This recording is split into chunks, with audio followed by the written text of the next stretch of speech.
We have a lot of machines and can automate basically every step of our network. So again, check. Third, networking.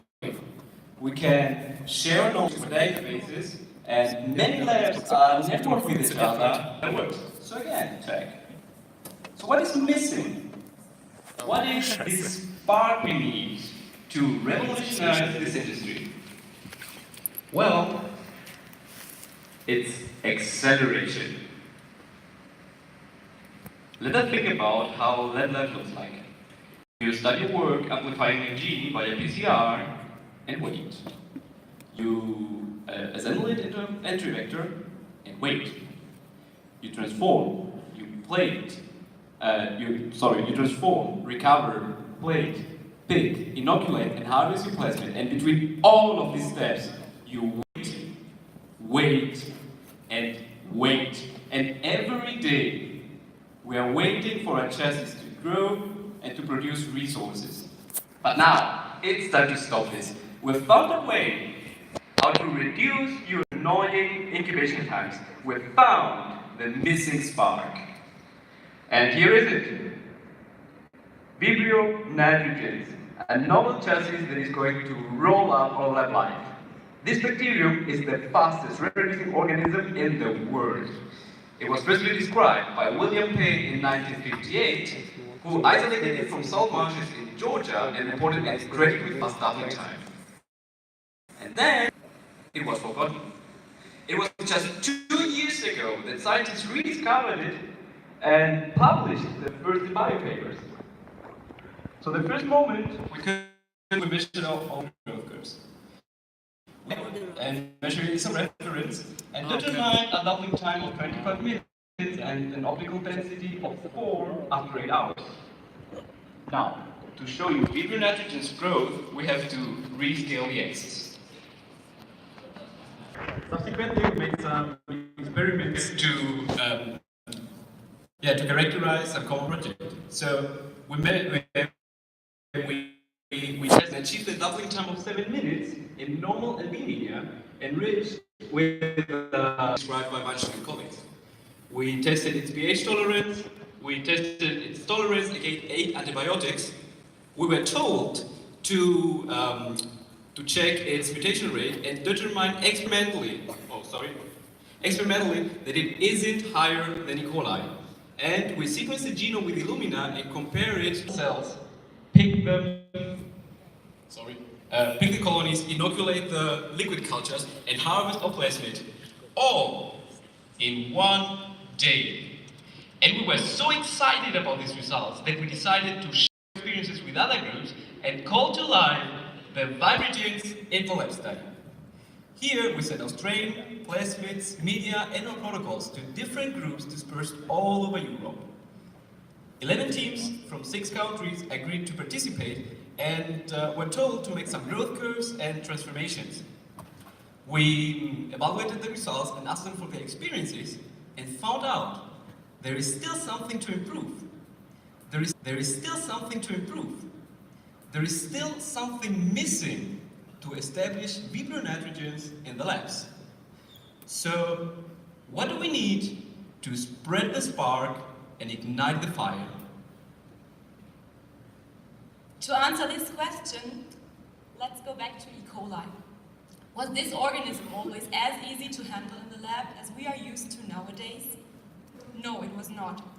A lot of genetic modifications had to be done to domesticate E. coli. Over the last 100 years, scientists created specialized strains for diverse applications, and it was convenient to use them. But now, it's time to accelerate synthetic biology and to create something new. Our goal was to create 3 new strains: VibriClone for fast cloning, VibriExpress for protein overexpression with high yields of pure and correctly folded protein, and VibriInteract for accelerated protein interaction studies.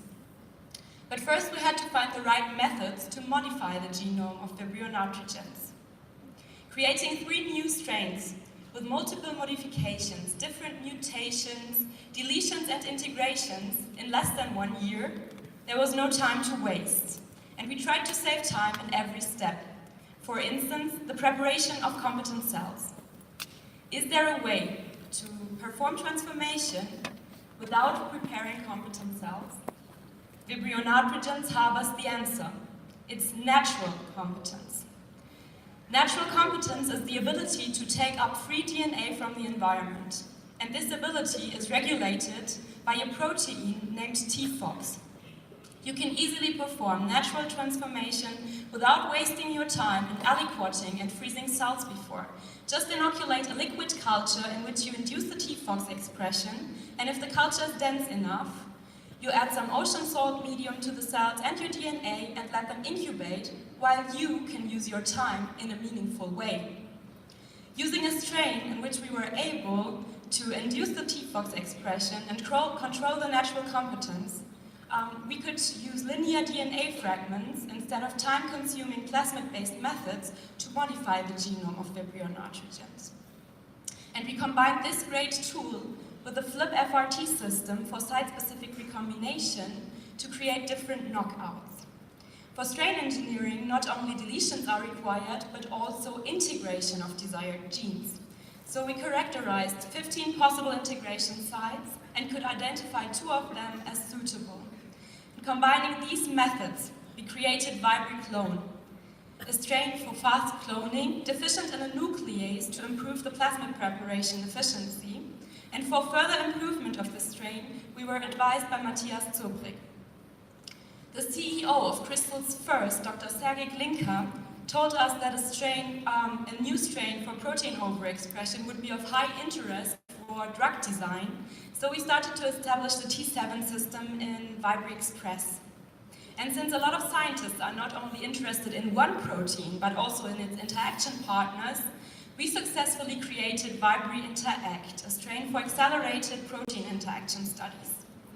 So, because we were guided by the E. coli-based bacterial-to-hybrid system, we named our much faster and more efficient assay Vibrio-to-hybrid. Besides acceleration of processes, standardization is one of the keys of engineering sciences.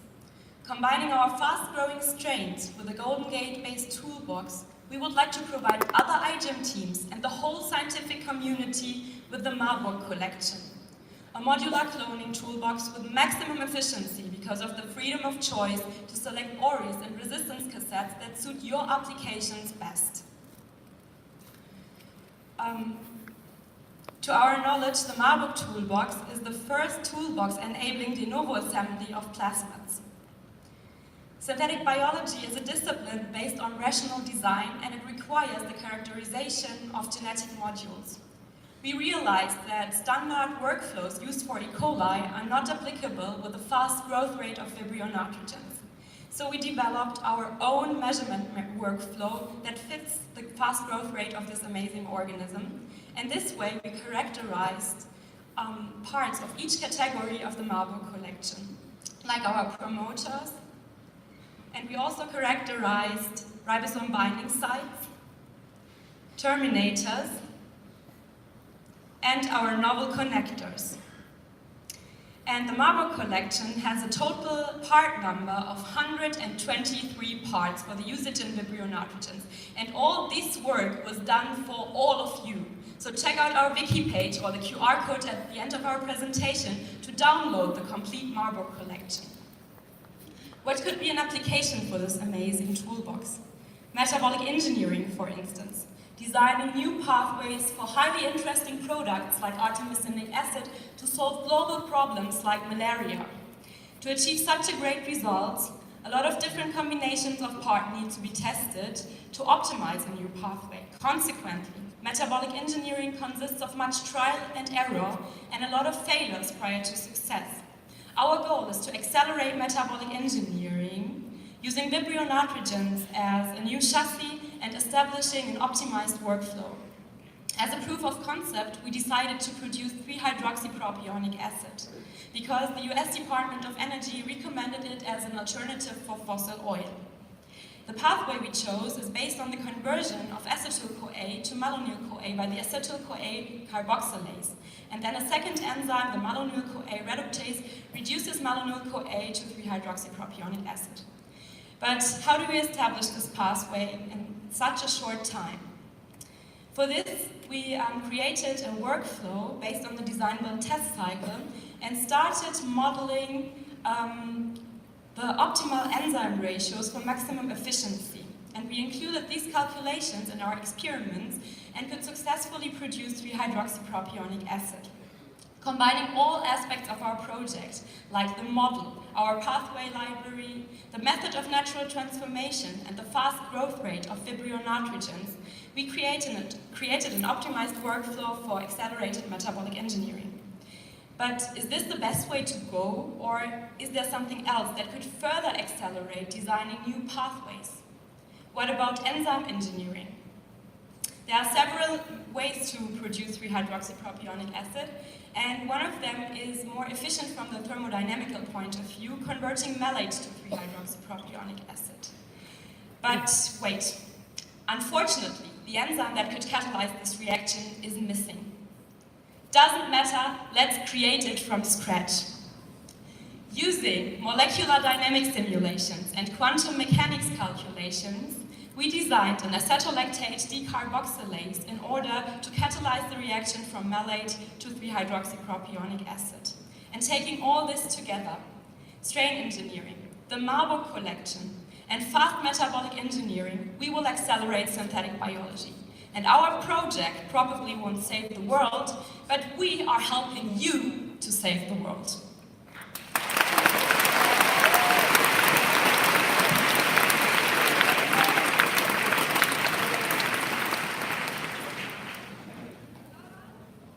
Well, we're not quite finished, so could you bring it back up, or? Thank you. Okay. Have you ever tried to grasp a complex figure just from a raised line on a blank sheet of paper? To just have the touch of your fingertips to build the image in your mind?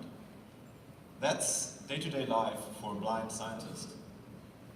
The figure here is the growth curve of Vibrio nitrogens we showed earlier in our presentation. But would you have been able to recognize that? Like in the previous years, we continued our collaboration with the Blister, a nationwide organization for the education and integration of blind people.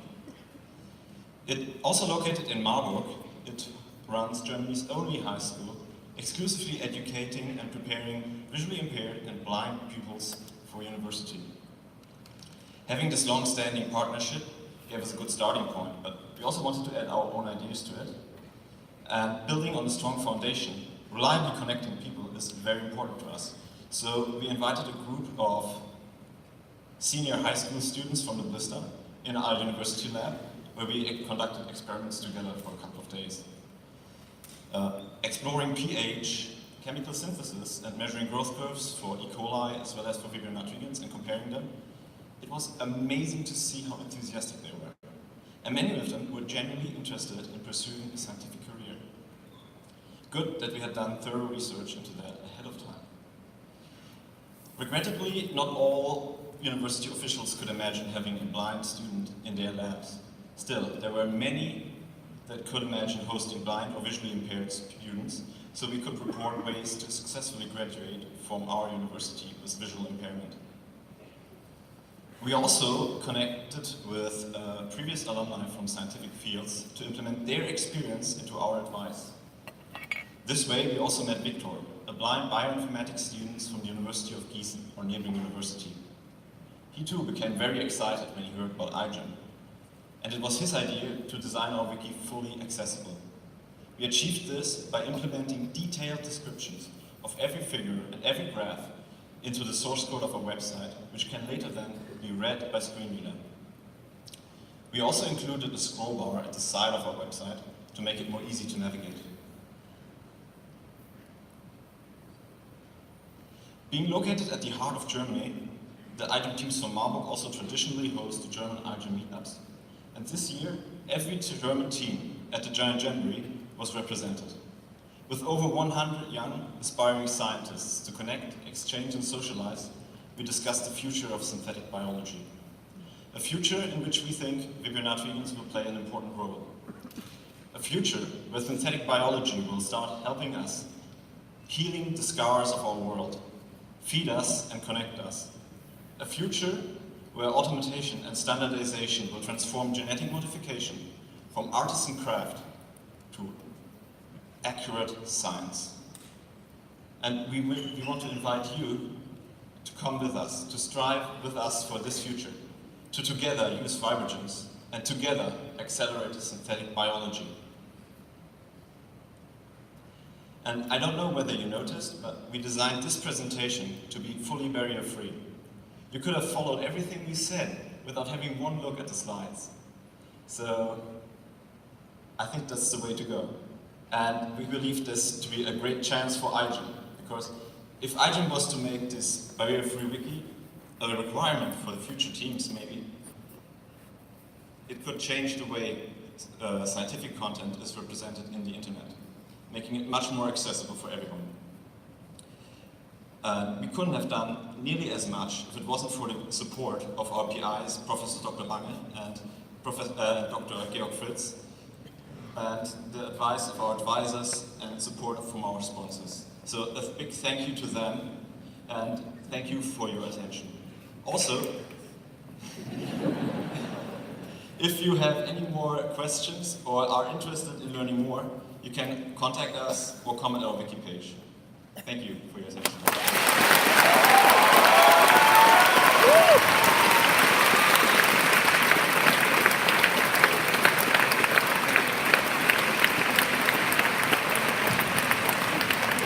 Please welcome Overgrad finalist Team Munich.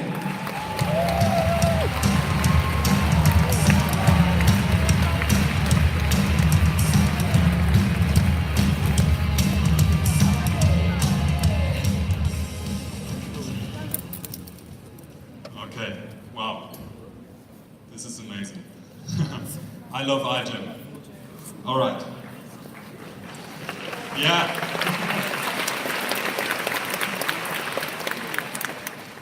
Okay, so welcome everyone. In 1942, the first patient was successfully treated with penicillin. This was the start of the greatest success story in the history of medicine, the story of antibiotics. It is estimated that since then, more than 200 million lives have been saved by penicillin alone. And if I think about it, I myself would have died twice without antibiotics. But there's something we have to talk about. Pathogenic bacteria are becoming drug resistant at an alarming rate. Already now, 50,000 people die in Europe and the US every year from multi-resistant infections. And this number is about to increase dramatically. It is time to take action. Now the good news is there are alternatives. Bacteriophages, short phages, are the natural enemies of bacteria. And in fact, there's a phage for almost every bacterium out there. Phages are much more specific than antibiotics, and for us humans, they're absolutely harmless. Now, using phages for treatment is not a new idea. In fact, it has a long and successful application in countries of the former Soviet Union. We met a doctor from one of these countries to find out more about this treatment option. Why is it not used widespreadly? To answer this question, we have to look at how phages are currently produced. As they strictly require the molecular machinery of the host bacteria, you have to cultivate pathogens in large amounts to isolate the phages from that. You cannot tell what's in there. Would you want to use this or work with it?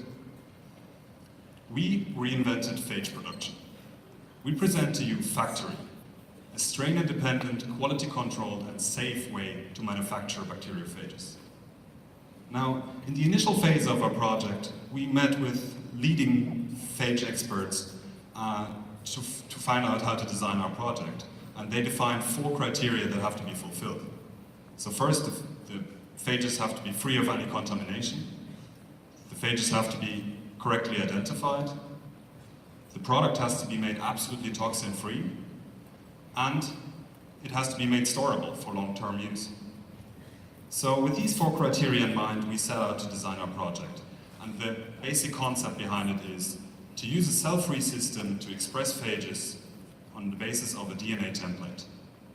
And as simple as this sounds, it works. Here are pictures from an early phase of our project, and on the right you can see our phages in action, killing bacteria in a petri dish and forming so-called plaques. Now let me introduce the molecular heart of Factory to you, a cell-free expression system. I have to admit, when I joined IGEN half a year ago, I had never even heard of a cell-free system. So I'll give you the explanation I wish someone would have given to me back then. You take cells, you remove the cell wall and the DNA, that's it. What remains is the molecular machinery of a cell in a tube. Everything needed to produce proteins or entire phages outside of a living cell. Amazing, right? Now this sounds quite simple. You cultivate some cells, you lyse them, you're done. But acquiring a cell-free system that has sufficient quality for phage production is not that easy. There are commercially available solutions, but those are quite expensive, and we wanted Factory to be independent of external suppliers. So we decided to produce our own cell-free system and to optimize it for phage production. Before we could start the optimization, we needed to find a simple and reliable way to assess the quality of our cell-free system. We decided to use the expression of the fluorescent protein M-turquoise for quality control. Here you can see a fluorescence time trace of M-turquoise expression, and it shows the 3 advantages of this particular protein. It is fast folding, has a high fluorescence intensity, and a very low background signal. The expression construct we designed proved very useful for quality control, and therefore we made it our favorite biobrick. With our quality control in place, we could start to optimize cell extract preparation step by step. And our main objective was to make the whole process scalable. For cell cultivation, that meant exchanging the traditional shaking flask cultivation for a bioreactor. On the left, you can see the benchmark. Protein expression in a shaking flask produced cell extract. With our bioreactor approach, well, we do not quite reach the same expression levels. But have a look at these error bars. Bioreactor cultivation is more reproducible, and it yields 4 times more cells from the same resources. For the cell lysis step, we started by comparing 2 commonly used methods, bead beating and sonication. Of these 2, only sonication is scalable, and it produces cell extract with a higher quality. All in all, we screened more than 50 variations of the cell extract preparation protocol until we found our favorite settings, which you can see on the right. These settings include adding lysozyme to the sonication reaction to increase its performance, and we also increased the volume of the sonication step to match the scale-up of the cell cultivation. With our optimized cell-free system, we have a protein expression 9 times higher than in the initial product. So we put our optimized system to the test, and we tried to assemble phages, and we were very glad to see that it worked. In fact, with our homemade cell-free system, we are able to produce phage titers comparable to those achieved in a commercial solution. With these results, we made an appointment at a local hospital. We met an expert in bacterial infections and antimicrobial resistance to discuss our project with him. And he told us that in order to provide life-saving treatment without delay, factories should be suitable for on-site production. So we went back to the lab and we thought about how to implement this suggestion. We decided to lyophilize our cell-free system. This process, also called freeze-drying, makes it possible to store the cell-free system at room temperature. And for reactivation, only water is needed.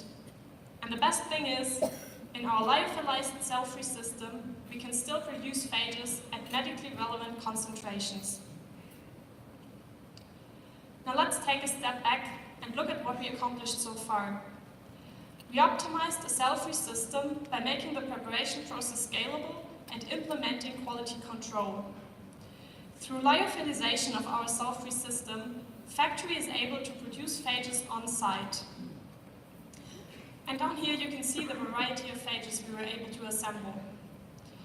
They include medically relevant phages that we received from our collaboration partners in France and Belgium, and also the T5 phage that was kindly provided to us by the Argentine Grenoble. Thanks very much for that.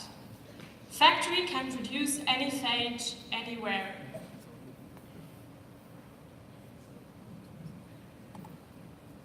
All right. Let's have a look at the second part of the equation. We need high concentrations of DNA to be able to assemble phages. And to reach international quality and safety standards, it is essential that the DNA is highly pure, because any contamination of the raw material will lead to a contamination of the final product. So in the beginning we performed nanopore sequencing, and there's a common problem with that. We received 35% of all the reads that come from contamination. We optimized our protocols, but we felt the need for a tool to read contamination on the go while performing nanopore sequencing. We developed SeqInto. It comes packed with state-of-the-art algorithms, long read alignment, a graphical user interface. It is cross-platforms. That means you can use it on any computer, and as a full tutorial online, including documentation and a video tutorial. With the help of optimizing our protocols and SeqInto, we were able to lower our we're going to look at the interface first. Let's have a look at the interface. Now, I'm a biochemist by training, but it's really intuitive to use. Even I can click a few buttons. Optimizing our protocols and using SeqInto, we were able to lower our contamination levels to as low as 2%. And we could perform de novo sequencing. In collaboration with a military hospital in Belgium, we were supplied with clinically relevant phages that were previously uncharacterized. And we sequenced them. You can see a circular representation of the genome. It's called the biocluster. You can check it out on our wiki.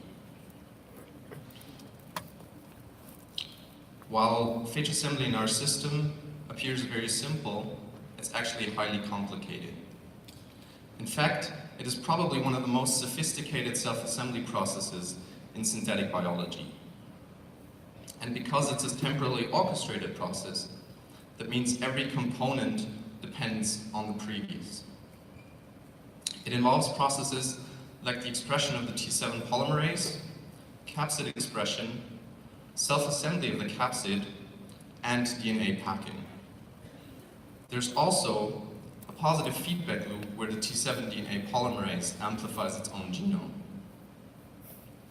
And because Factory is a finite system with a limited lifetime, we also looked into degradation. I'm going to spare you the math and get right to the results. We were able to identify two bottlenecks. The first one is the quality of the cell-free system. And using mass spectrometry in combination with our model, we were able to find out that not protein content, but not ribosome content, but ribosome quality is essential for a good cell-free system.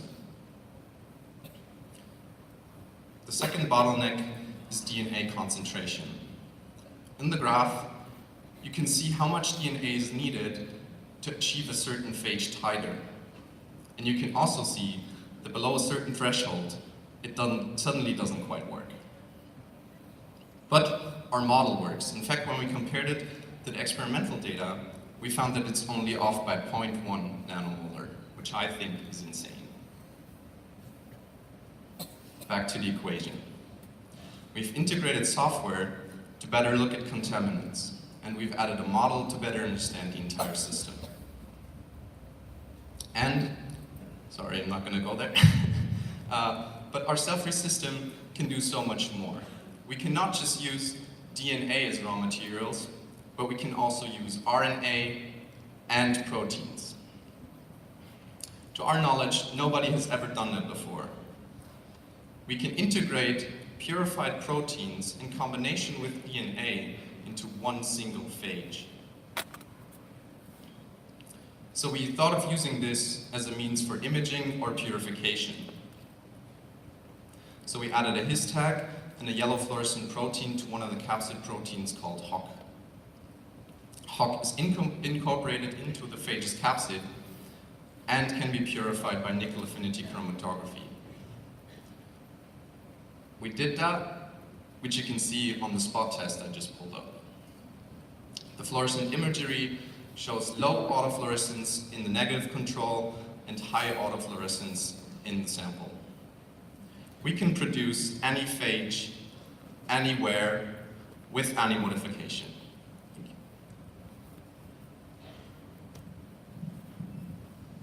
So let's go back with me to the criteria that we wanted to fulfill. First, we have fully sequenced and therefore completely identified our phages. Second, we reduce contamination by improving our DNA purification protocols with the help of our software tool SecInto. Third, we do not store phages, we store the lyophilized cell extract at room temperature and use that then to produce phages on site. But then we looked into endotoxins and we got an unpleasant surprise.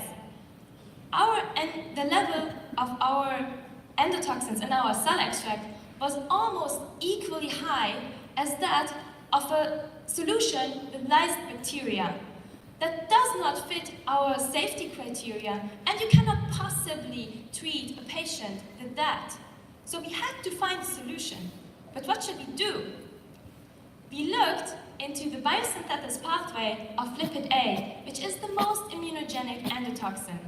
And we found out that the toxicity of lipid A is dependent on this one protein called MSBB. So we created an E. coli strain where this gene is deleted, we made cell extract out of it, and we were blown away. We saw an almost 50-fold reduction of endotoxins. With that, we are also able to tick the last of our safety and quality criteria, and Factory is now ready for therapy. And to demonstrate the clinical application of Factory, we have assembled a phage that is specific for a deadly pathogen, the enterohemorrhagic E. coli, short EHEC. In 2011, EHEC killed more than 50 people in Germany. Now, EHEC is a bacteria that infects the intestine. But in order to reach there, our phages have to pass through the stomach. And that confronts us with the problem that both the low pH and the protein-degrading enzymes would rapidly inactivate our phages. So we decided to encapsule our phages in calcium alginate spheres. Alginate is a food additive and therefore approved for humans. Here you can see a Z-stag through one of these capsules where phages are encapsulated and stained with cyber gold. So we imitated the oral application of our phages by incubating these capsules in simulated gastric and simulated intestinal fluids. And our results indicate that indeed the capsules protect our phages in the gastric fluid and release them in the intestinal fluid, and they are still fully functional to kill bacteria. So here's the hardware that we created to produce these capsules, our encapsulator. It consists of a nozzle through which the alginate is pumped through, containing the phages. And to ensure that the capsules are monodispersed and tunable in size, the nozzle is connected to a pressurized air chamber. The airflow shears off a jet of droplets, which then fall into a calcium chloride bath, where they quickly polymerize and become solid and ready for therapy. And this is the hardware, the basic part of it. It consists of two halves that can be easily assembled and disassembled again. And here you see the ring, which ensures uniform air pressure on the nozzle tip in the middle. With that, we are able to create any phage, anywhere, with any modification for therapy.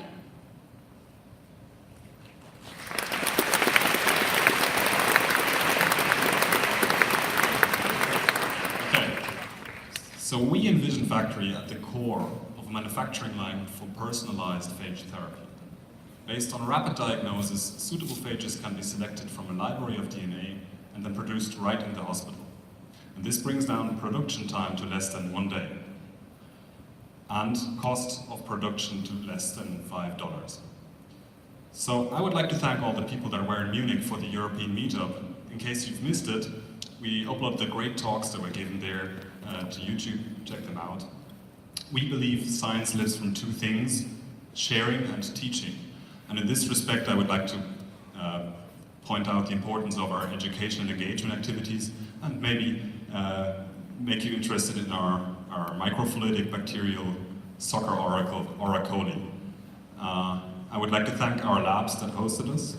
I would like to thank our collaborators, and of course the people that helped us throughout the project design, and of course our sponsors, without whom this project would not have been possible. And with that, I would like to thank you for your attention.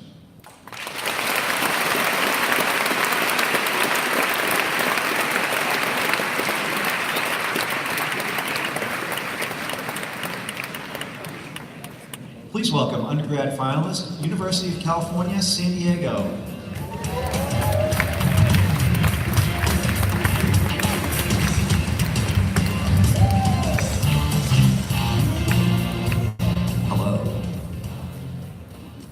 Hi everyone, we're Team UC San Diego and we're really excited to present our project this year. I want to thank you all for being here today, and with that being said, let's get started. So, our project is called Epidoma, using synthetic biology to advance liquid biopsy.